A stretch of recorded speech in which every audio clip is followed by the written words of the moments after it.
yes, welcome back champions to some fantastic pew pew action. Watch how this elegant human runs gracefully through swarms of NPCs. Look at all that incredible pew pew damage. Well, when he's landing his shots anyway. Pew pew pew pew pew. Pew pew pew pew pew.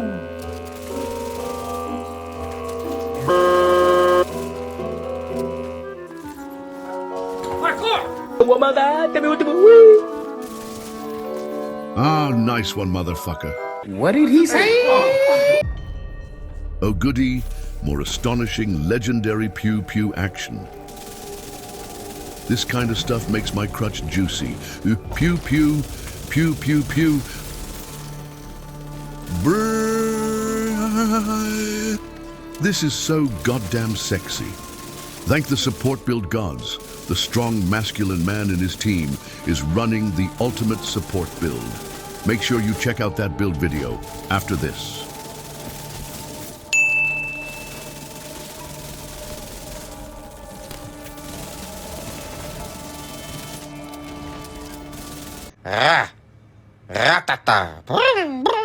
This outstanding human has made a build so powerful, he broke the DPS counter in the shooting range. Headshots and body shots are well over 20 million DPS. Nasty. I think it's broken.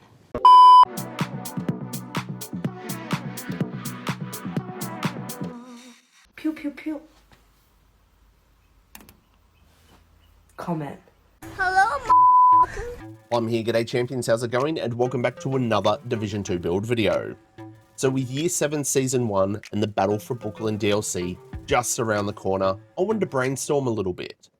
This brainstorming is regarding builds to fight and possibly counter the new weaponized Purple Flame the Brooklyn Cleaners will have.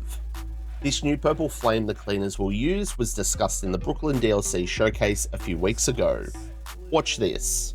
In the DLC, players will actually be facing an enemy that they are usually used to, or that they have been fighting already, and that's the Cleaners. But there's a special twist on those Cleaners, because they actually have a new weapon, which is what we call the Purple Flame. People might be familiar with the idea of the Purple Flame. Those who have played the Incursion, the Mirror Estate, they might have seen that already. This is something we introduced back then. But in this DLC, in Battle for Brooklyn, the Cleaners have been able to find ways to mass produce this weapon, and this is really their main way of bringing destruction. This is how they've launched the assault on Brooklyn now, using that new weapon to really try to erase Brooklyn from the map.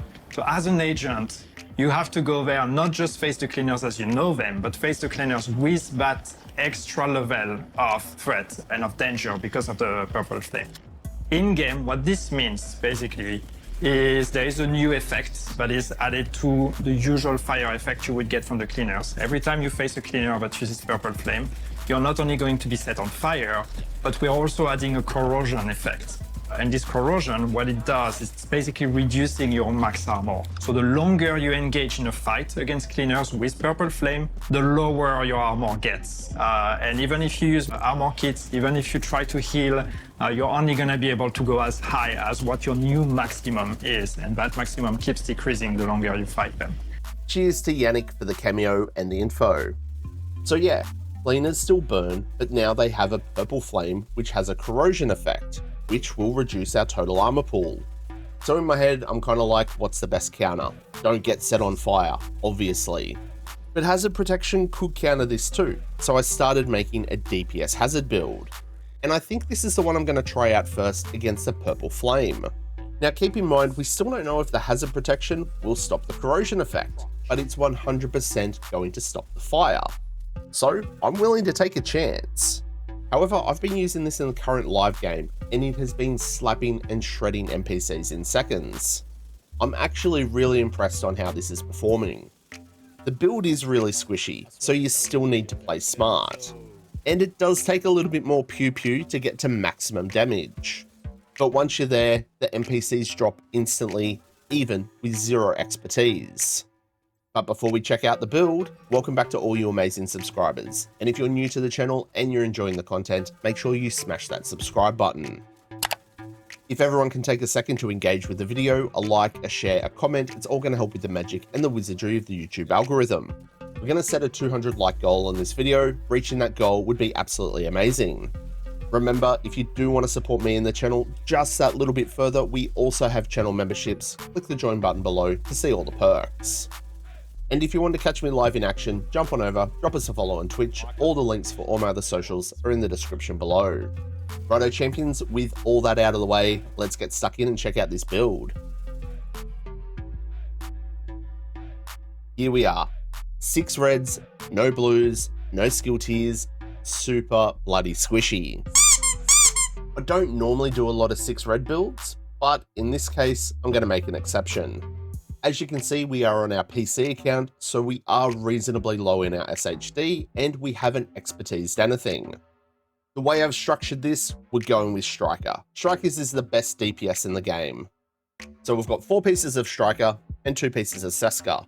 Really simple and straightforward. I've got a couple of other variations up my sleeve, and we'll try those out once the DLC goes live.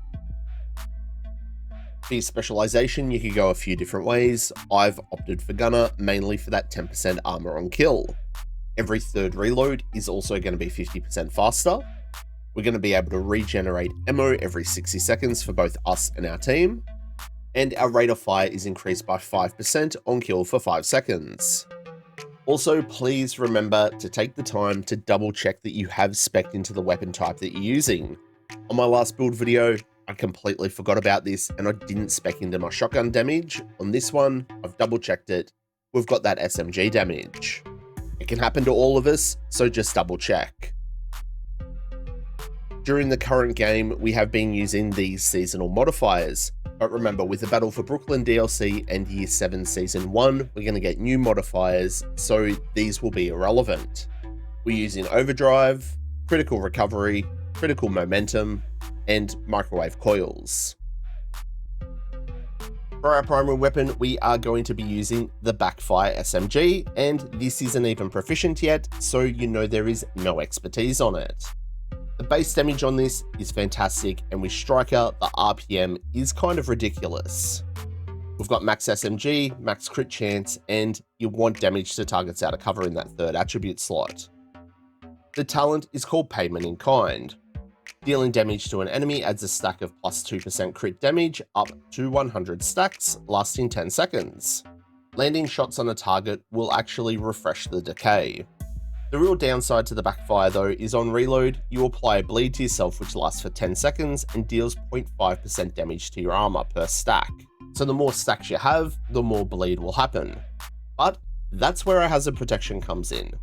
Stacking hazard protection on this build is going to stop the bleed and also stop the burn from the DLC cleaners. So it's a kind of 2-in-1. Now, do you need to use the Backfire? No, you don't. You could go with any other SMG. You know what, you could probably even substitute the St. Elmo's into this. You would just need to tweak around with your crit hit chance. For our secondary, I've got the lefty shotgun, but any ACS 12 here would work great. Fully automatic shotguns are great to get your striker stacks. However, if you just want to use the Backfire off the rip, you're going to be gaining your Backfire stacks, your striker stacks, your obliterate stacks, all in one. For the gear pieces, first up we've got our Striker's Mask, and it's the first of 4 pieces. Strikers is going to give us 15% weapon handling, which is a 1-for-1 stat of stability, accuracy, reload speed, and swap speed. The 3-piece bonus is 15% rate of fire, and the 4-piece bonus, Striker's Gamble. Weapon hits increase total weapon damage by 0.65%, stacking 100 times, which is 65%. You do lose stacks over time, but playing smart, playing aggressive, and landing your shots is key to keep this maxed. We've gone with weapon damage, hazard protection, and I have a bleed resistance mod here. This bleed resistance mod means we're at 100% bleed resistance. For our chest, it's our first of 2 pieces of Seska. Seska gives us 8% crit chance and 20% hazard protection. We've got weapon damage, hazard protection, crit damage, and a crit hit damage mod. The talent that I've opted for here is Obliterate. Critical hits increase total weapon damage by 1% for 10 seconds, and this can stack 20 times. That's 20% damage. If you wanted more survivability, go Unbreakable. If you wanted to tweak the build even more and go something else, go for it. Our second piece of Strikers is our holster, and we've got weapon damage and hazard protection. The The third piece is our knees, and we've got weapon damage and hazard protection. The weapon damage needs a little bit of optimizing here, but I am running low on resources here on PC. And the final piece of strikers are our gloves. Again, weapon damage needs optimizing, but we have that max hazard protection. And the final item on the build is our Seska backpack, where we have weapon damage, crit damage, hazard protection, and another crit hit damage mod. Now, when it comes to backpack talent, you can be pretty flexible. I've gone with Unstoppable Force. Killing an enemy increases total weapon damage by 5% for 15 seconds. This can stack 5 times. Honestly, as you get the kills and you proc this, and you get those backfire stacks, and you get your obliterate stacks on top of all your striker stacks, you will be shredding NPCs in seconds. Honestly, I've kind of always slept on this talent, but the more I use it, the more I love it. As long as you're getting those kills, it's fantastic. In group play, if you don't have enough damage or you're not landing consistent shots and getting the kills, it's probably not worth running. Vigilance can be a bit tricky because the moment you get shot, it's disabled. So you could even opt for some sort of survivability and go Bloodsucker. Or change this build up completely, use a striker backpack and drop another piece of Seska in somewhere else on the build. As I've said, this is how I've set it up and how I've been running it and loving it. Now when it comes to these skills are player preference and can be pretty flexible as well. However, because we are super squishy, I definitely feel like you need a shield. The second skill I've been using the Scanner Pulse because during this season's modifiers we have the Microwave Coil modifier, which sets NPCs on fire when they're pulsed. Next season we won't have that modifier, so I'll probably change it up and go back to running the Banshee Pulse. Righto champions, fine print time, let's check out our stats. We are at 54% crit hit chance and 108% crit hit damage. I know what you're thinking, 108? That's not a lot. Don't forget we have the backfire. That's going to give us an additional 200% crit hit damage, taking us to a whopping 308%. For our all weapon damage, we're at 92.2% and we have 30% SMG damage. Again, we've got a couple of rolls on this build that aren't fully optimized, and we have 0 expertise on this build. If you optimize the build, you add expertise, you're gonna have higher stats. Remember, on top of all of this, we're gonna get all that damage from Striker, all that damage from Obliterate, and all that damage from Unstoppable Force. Once you start getting stacks and kills, it's just damage on damage on damage on damage. Tons of damage. Trust me, it's really impressive. And for our defensive stats, yeah, we're really squishy, but what are you going to do about it? You could stack more armor onto the build if you want, but then again, that is going to lower your DPS. And we're going to scroll down here to our overall hazard protection, and we are at 90%. Our bleed is currently at 100%.